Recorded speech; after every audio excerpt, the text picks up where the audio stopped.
Member সাহেব, বিচারটা যে ডাকলেন আসলে কারণটা কি?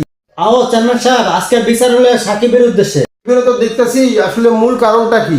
আও কিছু খারাপ ছেলের সাথে সঙ্গ পাইয়া এখন মাদকে আসক্ত হয়ে গেছে।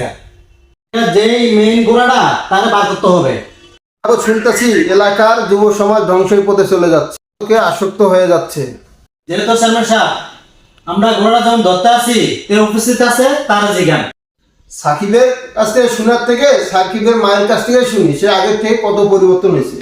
হ্যাঁ ঠিক আছে চেয়ারম্যান সাহেব, তাহলে সাকিবের মার কাছ থেকে শুনি। চেয়ারম্যান সাহেব, সে আগে মাগরিবের পরে বাসা আসতো, এখন রাত 2টা-3টা বাজে আসে, মাঝে মাঝে তো কোনো সময় রাতে আসেও না। এর বিচারটা আপনি করেন। এখন এলাকার সমাজ সব মাদকে আসক্ত হয়ে যাচ্ছে। আপনারা দেখেন আমার ছেলেটা আগে চেহারা মেয়েরা কি ছিল, এখন হয়েছে কি। আপনারা এর বিচারটা করেন, আপনারা ভালোভাবে একে সৎ পথে নিয়ে আসেন। মেম্বার সাহেব, এলাকাটা যুব সমাজটা ধ্বংসের পথে চলে যাচ্ছে।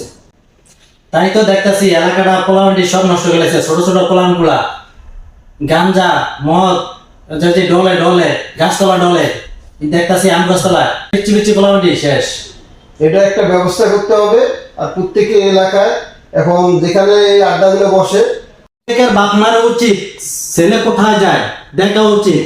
আমার ছেলেটা কই যায় প্রতিদিন, ঘরে আসছে কিনা, এই ছেলেটা খোঁজ নেওয়া উচিত প্রত্যেকের বাপ মা।